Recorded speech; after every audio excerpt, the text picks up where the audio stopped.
Oke, bismillahirrahmanirrahim. Assalamualaikum warahmatullahi wabarakatuh.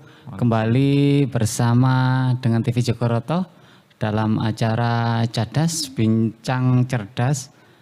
Yang alhamdulillah pada kesempatan perdana ini kita akan mencoba untuk memperbincangkan dunia pendidikan yang sekarang memang lagi sudah masuk dalam kegiatan efektif lagi setelah masa pandemi. Walaupun masa pandemi memang belum sepenuhnya habis ya, kita nggak tahu sampai kapan. Alhamdulillah pada kesempatan yang berbahagia ini hadir bersama kita salah satu kepala sekolah di Madrasah Ibtidaiyah, Bapak Erik Tri Iksanto. Selamat pagi Pak Erik. Selamat pagi. Ya, sehat Pak Erik? Alhamdulillah sehat. Alhamdulillah sehat.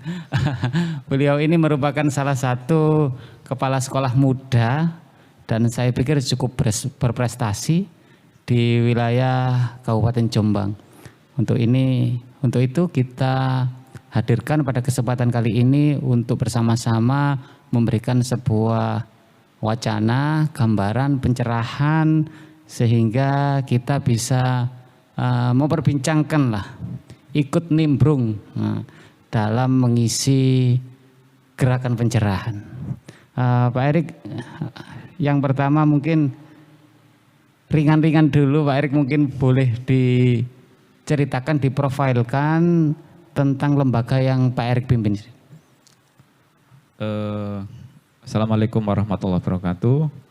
Selamat pagi pemirsa yang ada di rumah yang sedang menonton Jogoroto TV. Lembaga yang saya pimpin ini di tingkat SDMI ya, MI Muhammadiyah 3 Jogoroto, ada di depan lapangan Jogoroto tepatnya. Nah, jumlah siswa ini tidak banyak, 170 yang kami kelola ya. Di Jogoroto 170 itu termasuk tidak gemuk kalau tingkat madrasah ya. Yeah. Sedengan lah, itu berada di posisi middle. Akan tetapi yang penting dari anak-anak yang kami kelola itu benar-benar memiliki output yang maksimal gitu ya. Itu bisa dilihat dari mungkin prestasi akademik atau yang sifatnya non akademik ya, yang keterampilan, yang apalah itu sifatnya seperti pidato, baca Al-Quran dan seterusnya. Saya kira itu Sandi ya. Itu singkat saja. Ya. Pak Erik ini termasuk salah satu kepala sekolah muda ya yang ada di Kabupaten Jombang yang memang saya pikir, saya pantau memang dengan segudang prestasi. Terlalu muda juga tidak, 40 tahun sekarang. Masih muda Pak Erik. Cuma waktu diangkat dulu di kisaran 36 tahun. Iya, 36 tahun Pak Erik ya? Iya. Ini sudah memasuki tahun kelima? Ini tahun kelima, jadi ini masuk di periode kedua. Ya, periode kedua. Okay. Satu periode itu 4 tahun, ini periode kedua. Pak Erik, kalau boleh tahu, boleh diceritakan ke kami tentang prestasi-prestasi siswa peserta didik Pak Erik. Ya, selama pandemi kemarin kami berhasil masuk KSM 10 besar di tingkat kabupaten ya untuk mata pelajaran IPA. Kemudian sebelum pandemi dulu banyak sekali event-event yang kita ikuti. Di antaranya OSN itu kita berhasil juara 2 tingkat kabupaten SDMI ya. Untuk IPA juga. Kemudian untuk pidato kita pernah berhasil juara 1 di tingkat kabupaten. Baik bahasa Indonesia.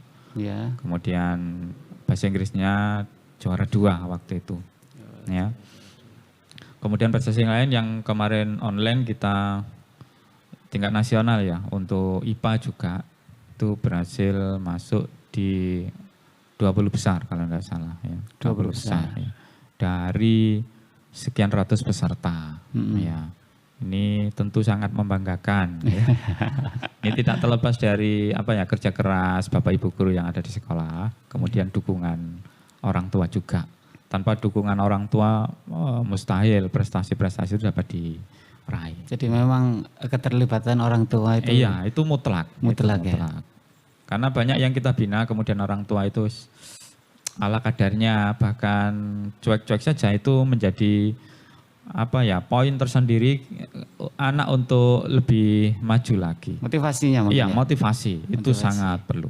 Karena pernah ini pengalaman juga. Kita punya 5 jago dajil ya.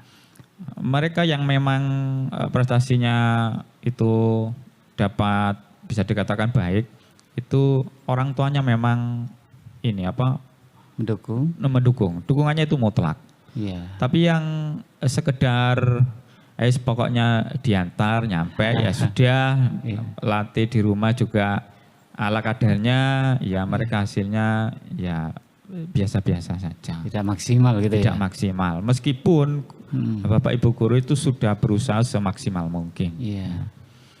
Memang itu barangkali yang hari ini perlu kita tekankan Pak Erik ya. Iya. Keterlibatan orang tua gitu ya. Iya, betul. Cuma lagi-lagi pandemi itu menjadi salah satu pointer penghalang kita untuk melangkah ke sana lagi. Iya betul. Pak Erik, sekarang karena Pak Erik sudah membahas menyerempet pandemi, saya akan bertanya tentang perubahan perilaku Pak Erik. Perubahan perilaku siswa pra pandemi dan pasca pandemi. Hari ini kan sudah 2 minggu barangkali ya. Kita anak-anak sudah mulai masuk. Apa memang ada perubahan yang signifikan dari perilaku siswa itu sehingga membuat guru harus membuat formulasi khusus untuk penanganan anak? Ya, begini, karena kita masuk kan belum lama juga ya. Kita menganalisa perilaku anak-anak mungkin tidak bisa sedetail mungkin karena memang instrumen untuk menilai itu tidak ada. Kita hanya dapat merasakan saja, merasakan perilaku anak-anak. Dulu sebelum pandemi, anak-anak berada di sekolah itu kan sekitaran 6-7 jam. Betul. Jam 7 pulang setengah 2. Otomatis dalam 1 minggu, misalkan itu 4 hari, anak-anak memiliki kebiasaan yang diulang-ulang yang ada di sekolah. Tertib, kemudian fokus, kemudian belajar juga strength, kuat, seperti itu. Kita bandingkan ketika mereka masuk, kita bisa merasakan ketika mereka diajar, itu daya fokusnya itu ya menurun. Kadang ayo halaman 26, kalau dulu gampang saja. Itu bisa kita ulang beberapa kali, baru mereka ngeh dengan, dibuka halaman 26. Nah, kemudian tugas misalkan, kalau sebelum pandemi mungkin kita ngasih beban agak berat. Tapi ketika masuk tatap muka masa pandemi ini, karena lama belajar di rumah itu bobotnya ringan sekali. Karena kita meyakini bahwa tidak setiap wali murid itu bisa mendampingi secara maksimal ya. Dan kita ambil jalan tengahnya antara yang memang bisa dikasih beban berat dengan yang belum bisa. Kita ambil jalan tengahnya. Itu bobotnya ringan sekali. Sehingga ketika tatap muka kemudian kita kasih yang lebih berat dari yang di rumah. Awalnya itu sangat berat. Ngeluh. Waduh Pak, seperti itu. Tapi itu berlangsung, kalau saya kan berlangsung 2 kali putaran, jadi 2 minggu. Setelah 3 minggu mereka sudah mulai kembali terbiasa dengan tugas-tugas yang sifatnya itu agak berat. Tidak seperti di rumah paling ya 5 nomor atau 10 nomor itu sudah terlalu banyak kalau dulu waktu daring. Waktu daring. Ini bisa direcovery dengan cepat ya? Bisa. Tapi penjelasannya tolong ditahan dulu, kita kembali setelah wari-wara berikut ini. Tetap di TV Jogoroto. Untukmu di sana, Aku iri pada mentari yang tiap pagi bangunkanmu dari tidur, menyinari wajah indahmu di tiap permulaan hari. Aku juga cemburu pada angin, bebas untuk menyapamu di tiap waktu, bebas menyibakkan rambut indahmu dan menyujukmu di saat penat. Dan memoriku terisi satu ruang rapat yang tak akan pernah terbuka lagi. Di tiap sudutnya tersimpan lembaran-lembaran waktu kita bersama, dan tersimpan lembaran-lembaran waktu kita melalui waktu bersama, detik demi detik, menit demi menit. Satu lembaran yang saat ini tak pernah kutemukan lagi. Memang kubuang, atau aku yang tak mampu untuk mengingatnya. Masa kita akhirnya memilih jalan berbeda. Semoga kau bahagia di sana. Baik, untuk menyiasati tentang perubahan perilaku yang jenengan sebutkan tadi, memang apakah recovery dari siswa yang awalnya daring sekarang jadi luring gitu ya, apa bisa dilakukan dengan waktu yang singkat ya? Menurut saya bisa, karena apa ya? Ketika anak-anak itu sudah berada di sekolah itu memang perilakunya beda. Walaupun itu tidak lama, itu terbawa sampai di rumah. Karena misalkan kan, memang di sekolah itu kita terangkan tentang materi yang kemudian kita kasih tugas untuk dibawa pulang misalkan. Artinya apa? Ketika anak pulang itu membawa oleh-oleh dari sekolah. Nah, ini sudah terapi tersendiri untuk anak-anak. Nah, ini sudah terapi tersendiri untuk anak-anak. Sehingga apa? Sehingga waktu yang biasanya mereka gunakan pada waktu daring ya, lebih banyak bermain, lebih banyak santai. Itu kemudian mereka fokus pada tugas. Karena apa?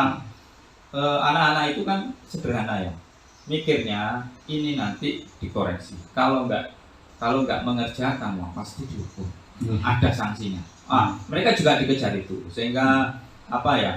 Terbentuk secara alami ya, bahwa sistem yang seperti itu ya anak-anak akan kembali tertib lagi.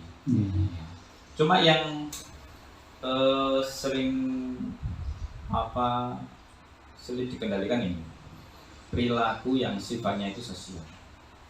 Ada beberapa, tidak semua, ini hanya beberapa saja.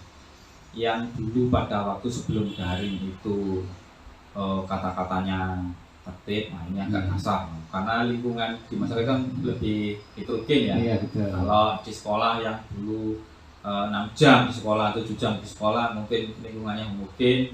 Ketika di rumah waktunya hanya tersisa beberapa jam untuk bermain, sehingga tidak banyak perilaku lingkungan yang negatif itu terbawa.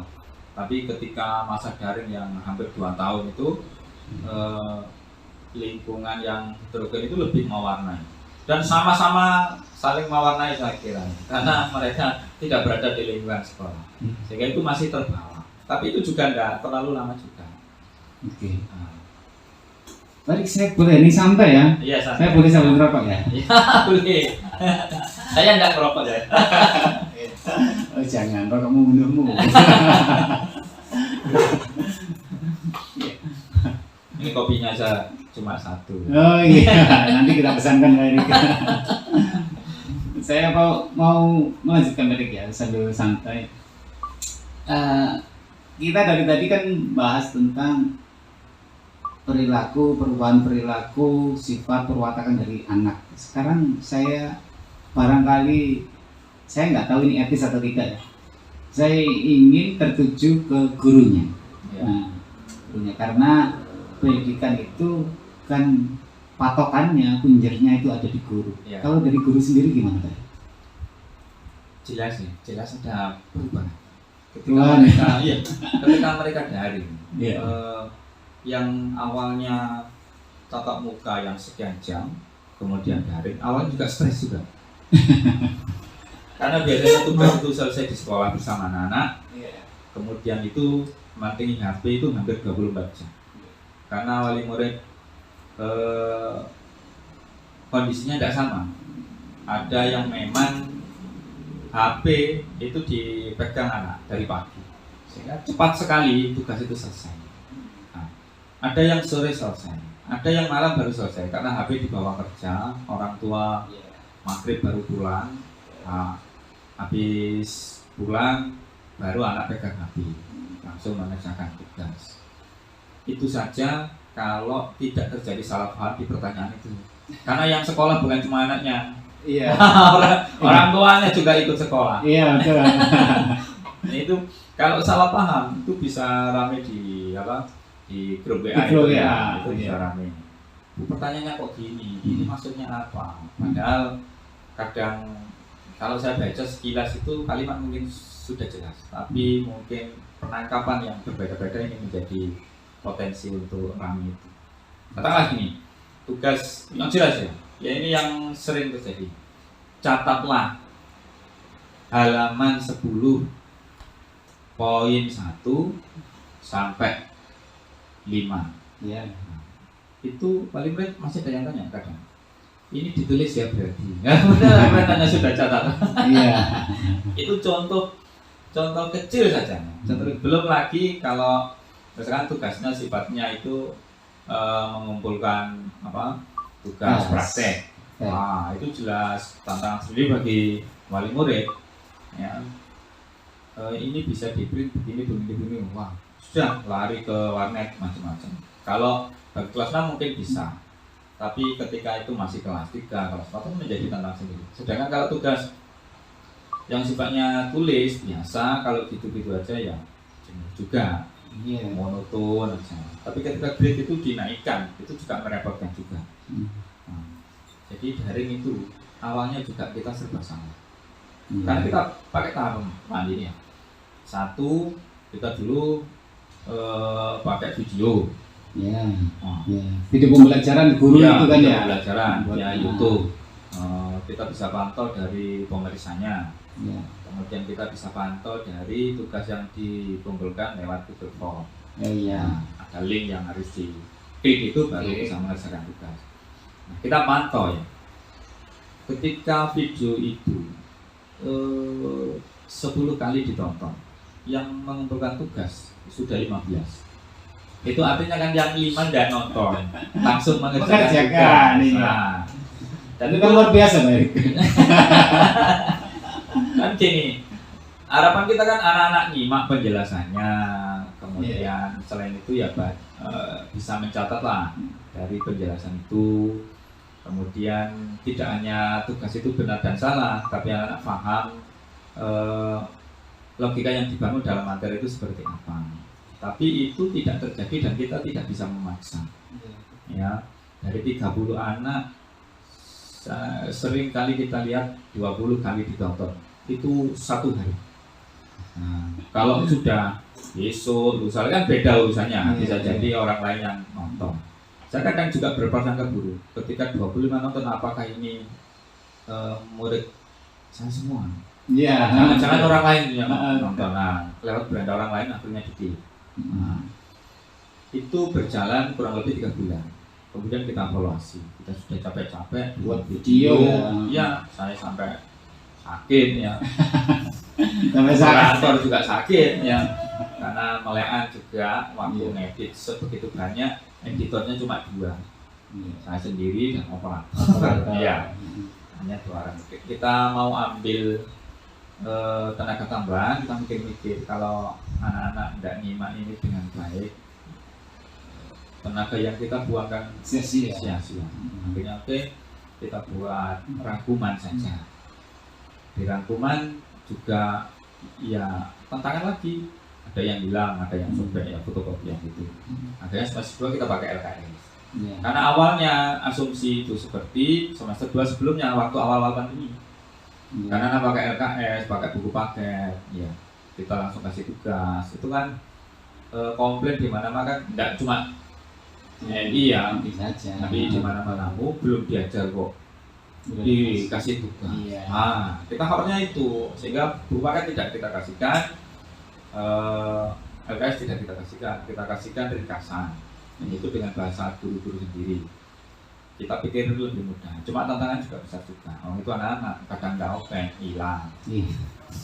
Iya. Dan paling murid juga komen, Bu, mau pakai buku, masukkan buku itu masuk, pakai LKS itu masuk. Akhirnya semester 2 depannya kita pakai LKS, tapi tentu kita pakai survei dulu, pakai bahkan menghendaki pakai LKS macam-macam. Kalau bagian besar menghendaki, ya oke, itu kita pakai. Seperti itu Bang. Kalau karena lama-lama nyaman dengan daring, ini kan perubahan perilaku. Iya betul. Nyamannya awalnya enggak nyaman, stres juga, lama-lama nyaman juga dengan daring. Iya kan dulu ketika saya juga mengamati karena anak-anak juga sekolah ya. Ketika awal-awal daring itu kayaknya 3 bulan kayaknya guru itu tersiksa banget nggak ketemu sama muridnya. Betul. Tapi lama-lama juga kalau hari-hari ini udah mulai masuk kan kayaknya berat juga kan repot gitu. Ya memang seperti itu, karena awal daring kita menyampaikan materi kemudian isi wali murid hebat juga ya karena belum terbiasa. Tapi ketika sudah terbiasa itu kan menjadi hal yang mudah. Intinya di pembiasaan itu ya menjadi hal mudah, mereka santai saja ketika memberikan materi, kemudian ketika nyaman, mereka tenang. Kan waktu kan bisa dikebut kalau daring ya. Misalkan materi setengah bab ini hanya 10 menit konsentrasi kalau menerangkan, ya kan 15 menit lah paling lama. Tapi kalau di kelas itu kan tidak, karena kita berinteraksi langsung dengan anak-anak paham atau tidak kita langsung tahu. Iya betul, dinamikanya langsung kelihatan. Sehingga ketika setengah bab itu bisa membutuhkan waktu setengah jam hanya untuk memahamkan. Itu kan yang awalnya satu bisa diulang-ulang, ini mengulang-ulang sendiri di dalam kelas. Itu kan capek juga. Itu juga bayangkan awal masuk itu juga berat. Sehingga apalagi karena anak tidak masuk satu sesi. Dua sesi dengan jadwal yang sama. Jadi gurunya 2 kali balik. Iya, jadi sehingga pagi ngajar tematik, berarti nanti sesi 2 tetap ngajar tematik dengan bahasan yang sama. Kan anak 30 dengan anak 20, kita strength-nya sama. Yes, tenaganya sama. Tenaganya sama. Nah itu dasar juga ketika waktu siang. Dan saya kira ini keluhan semua guru ya, yang pakai sesi 1, sesi 2. Beda lagi kalau ada yang mungkin 1 hari tatap muka, 1 hari daring, 1 hari tatap muka, 1 hari daring. Itu berarti kebijakan internal sekolah. Iya, yang penting prokes saja. Ya, kelas itu hanya dijatah sekian anak. Kalau misalkan saya tahu teman saya itu misalkan Senin tatap muka, Selasa daring. Misalkan pakai papi. Jadi kalau sekarang yang putra itu tatap muka, yang pi berarti daring di rumah, ada penugasan. Beda lagi kalau sekolah yang sudah maju, wali muridnya sudah memungkinkan secara ekonomi, bisa memenuhi standar sarana prasarana pendidikan di rumah, belajar di rumah, seperti di SD Muhammadiyah itu pakai hybrid. Jadi gimana dari teknisnya? Jadi separuh itu tatap muka, yang separuh itu online nyimak guru menerangkan di kelas. Jadi sama-sama belajar langsung. Cuma satunya tatap muka, satunya di rumah. Oh, luar biasa ya. Kita belum mampu. Pengennya seperti itu. Kita belum mampu. Belum mampu. Mahal juga, dan wali murid diturutin juga. Ada yang punya HP paketannya. Iya, paketannya sih bisa ya. Ada yang paketan ini ada yang spotnya bermasalah, di situ tidak ada sinyal. Ada yang HP-nya memang satu itu, anak pegang HP waktu sore, pagi tidak bisa dong ketika nyemak pembelajaran secara online. Ya. Itu kita kaji dari awal seperti itu. Kalau dari orang tua sendiri Pak, harapannya apa juga sama, mereka telah terbuai nyaman dengan daring atau tidak Pak? Tidak. Oh iya iya iya. 90% itu nyaman dengan tetap muka. Iya. Saya kan survei. Iya. Setiap kali mau ambil kebijakan, saya survei. Saya pakai Jadi Google. survei ke wali murid. Iya, pakai Google itu biar wali murid jawab. Oke, tarik ditahan dulu ya. Kita Ya. kembali setelah pariwara berikut. Tetap di TV Jogorata.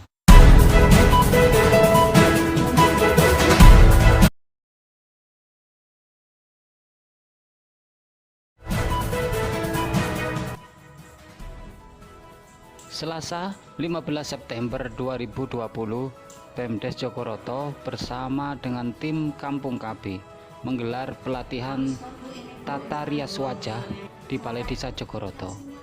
Kegiatan ini merupakan salah satu terobosan baru mengingat kebutuhan rias wajah yang tinggi di tataran masyarakat umum. Harus serata mungkin ditap-tap sampai dia itu Siti Solika selaku Ketua PKK Desa Jogoroto mengatakan PKK akan terus mendukung kegiatan Kampung KB demi meningkatkan skill masyarakat. TV Jogoroto melaporkan. Oke, kita kembali lagi di Cadas, Bincang Cerdas, tetap di TV Jogoroto. Kali ini masih bersama saya Bapak Erik Trisanto, Kepala MI Muhammadiyah 3 Jogoroto. Pak Erik, kita lanjutkan ya perbincangan kita. Di sesi ketiga ini. Yang menjadi kekhawatiran, bukan kekhawatiran, yang harus dilakukan oleh masyarakat adalah mengantisipasi era new normal. New normal ini kan tidak hanya dalam sektor ekonomi ataupun sektor sosial juga. Saya pikir di dunia pendidikan juga harus mempersiapkan era new normal itu. Gimana Pak Erik pendapatnya tentang era new normal dunia pendidikan? Begini ya, ini kan tidak hanya sektor kognitif anak ya, tidak hanya kita membangun pengetahuan anak. Cuma pendidikan itu kan juga membangun karakter, Betul. keterampilan, Betul. kemudian memunculkan potensi. Ya.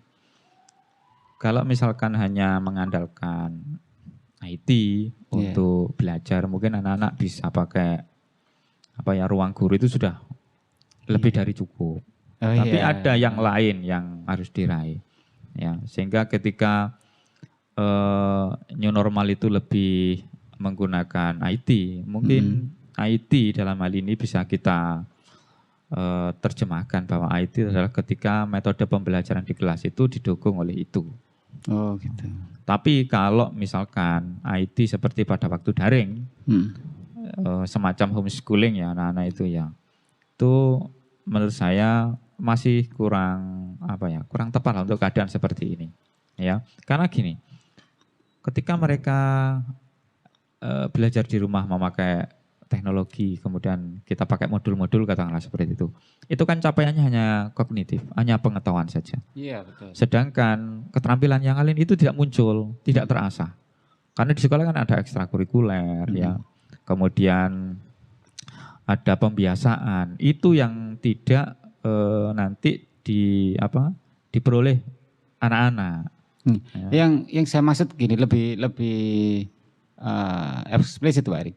Jadi hari ini memang dunia itu mempersiapkan skalanya dengan digital gitu ya. Dengan digital. Nah, sekolah tugasnya kan juga mempersiapkan anak-anak sehingga nantinya selepas dari sekolah menjadi alumni dia mampu untuk beradaptasi dengan digitalisasi yang memang menjadi agenda pemerintah juga itu maksud saya Pak Erik. Jadi apakah di sekolah Pak Erik siswi Pak Erik ini memang juga dipersiapkan untuk melakukan adaptasi seperti itu? Dengan ekstra mungkin atau menambah porsi lebih menekankan kepada guru untuk menggunakan teknologi informasi atau seperti apa gitu Pak? Kalau saya menunggu kebijakan pemerintah dulu. Gitu ya. Kita menunggu kebijakan pemerintah dulu. Karena begini. Ketika ini berhubungan juga dengan kesiapan wali murid juga ya. Kesiapan wali murid juga. Karena IT kita tidak terlepas dari fasilitas ya. Fasilitas seperti HP, kemudian instrumen yang lain. Sedangkan bantuan paketan dari pemerintah juga ya segitu ya. Iya, 2 kali dalam 1 semester. Saya kira untuk Zoom misalkan tiap hari juga tidak itu ya. sulit ya. Sedangkan kondisi wali murid seperti yang saya katakan tadi, bahwa lebih heterogen secara ekonomi, sehingga fasilitas untuk IT itu juga menjadi persoalan. Belum lagi SDM. SDM Dari wali murid juga. wali murid juga. Kan hari ini kan anaknya itu lebih pintar dari Iya betul. dari orang tuanya. Anaknya lebih cepat perkembangannya Iya. daripada Ketika Orang anaknya tua. misalkan, kalau tingkat SMP sanawiyah saya kira tidak masalah. Ya. Anak bisa mengikuti IT walaupun orang tua tidak ikut campur.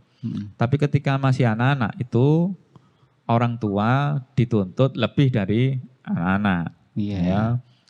Ketika kita misalkan ekstra pakai, kalau terpaksa ya misalkan ya, pemerintah misalkan ekstra sudah boleh tapi harus daring. Nah, Iya. ini kan repot juga itu repot Mari. juga ya. Repot juga itu. repot juga. Karena apa? Tadi kembali ke keadaan wali murid. Kalau sekolah misalkan ada aturan yang mengharuskan kita seperti itu, sebenarnya kita siap. Iya. Kita siap. Kita pakai Zoom, Google Meet, kita pakai Iya. video di YouTube, kita pakai ya segala macam. Ya, meeting kita virtual siap. itu ya. Kita siap. Akan tetapi kita kembalikan kepada kebijakan dan kemampuan. Ya. Belum tentu kebijakan pemerintah itu bisa dilaksanakan wali murid kita secara sepenuhnya. Nah, sudah pengalaman daring kemarin kan apa ya? Kita ini kocar kacir ya. Oh gitu. Iya. Sempat Mari ya. Kita kocar kacir. Karena apa? Maunya saya itu ya seperti anjuran pemerintah. Pakai Zoom, pakai Google Meet, seperti itu. Cuma ketika kembali ke wali murid, keadaan HP-nya itu sudah tidak bisa dipakai untuk Zoom. Iya, tidak mendukung memang. Tidak ya. mendukung. Ya. Untuk apa? YouTube saja itu kadang butuh update YouTube-nya itu butuh update. Setelah diupdate malah lemot. Nah, betul, itu betul. padahal YouTube itu bisa diakses semua HP kecuali yang jadul ya. Nah, dari yang paling mudah, yang saya terapkan itu yang paling mudah ya, Google Form itu pakai Chrome, kemudian video pembelajaran YouTube itu pakai YouTube itu sendiri. Dan di sana banyak gratisan paketan kan kalau YouTube. Iya. Nah, kita pilih itu. Ternyata ya enggak maksimal. Enggak maksimal Enggak juga maksimal. Wis pusing macam-macam. Nah, itu alasan wali murid. Kalau menyiapkan SDM-nya, iya. SDM kita siapkan itu wajib.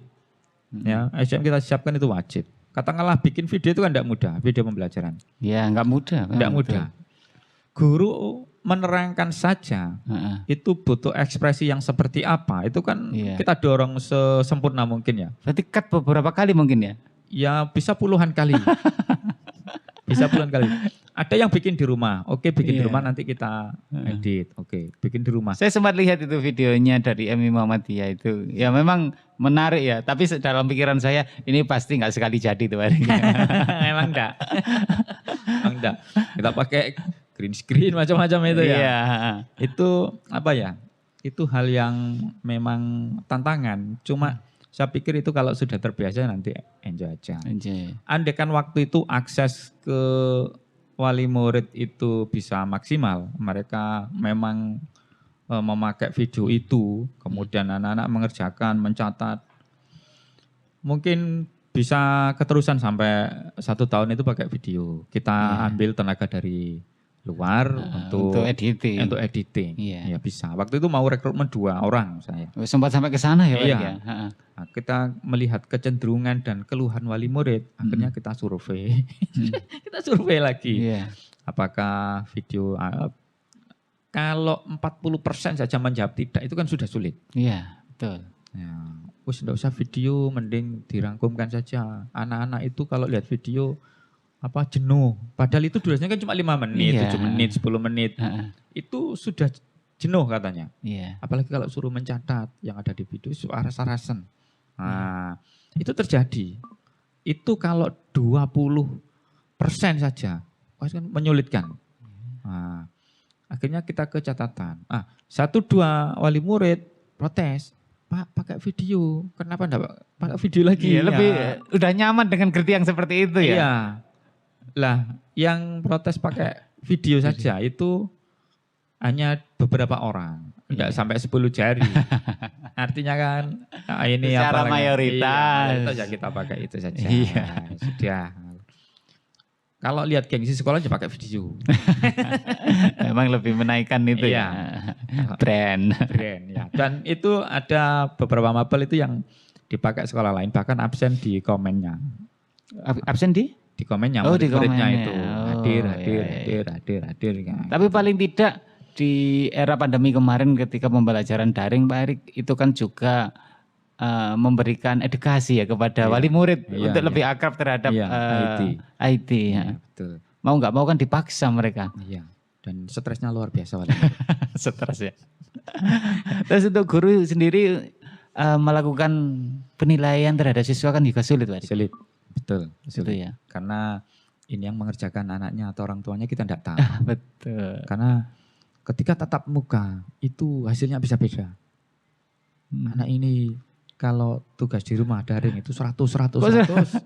Ketika tugas di sekolah tatap muka mengerjakan langsung itu langsung 60, Iya. 70. Bahkan kurang dari itu. Artinya kan Pasti kita bertanya-tanya siapa ini? ini berarti tidak murni. Gitu ya. nggak Ini murni. tidak murni ketika belajar di rumah. Dan yang merasa anaknya itu mampu mengerjakan, anaknya itu pandai, protes ke sekolah.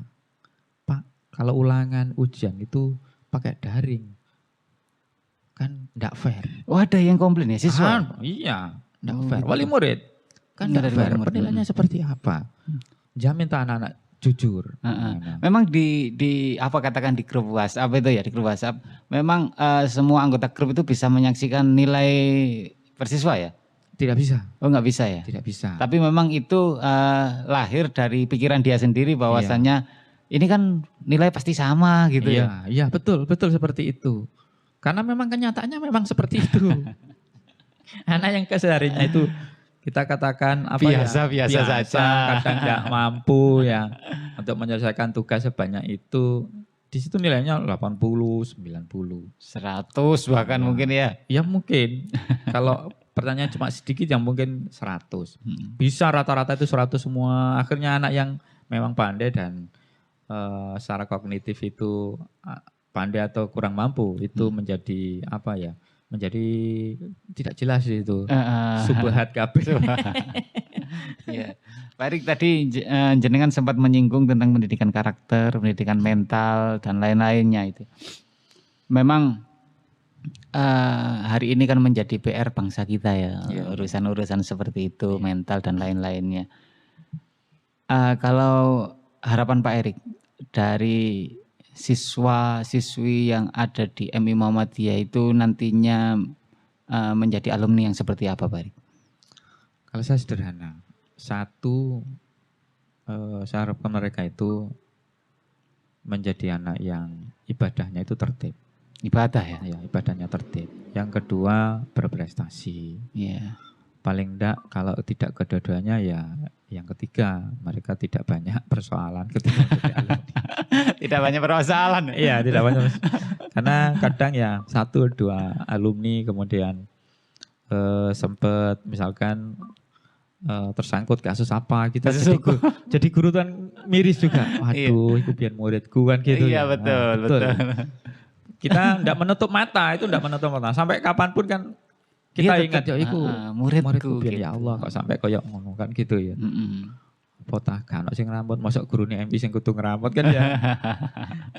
Iya. Sulit juga. Pak Erik mungkin kita cukup ya perbincangan cerdas kita hari ini. Saya dari TV Jogoroto tentu mengharapkan bahwasannya peserta didik kita menjadi peserta didik yang seperti tadi Pak Erik yang katakan paling tidak ibadahnya tertib, berprestasi, kalau tidak ya jangan sampailah kena kasus gitu ya. Oke cukup Pak Erik. Sederhana ya.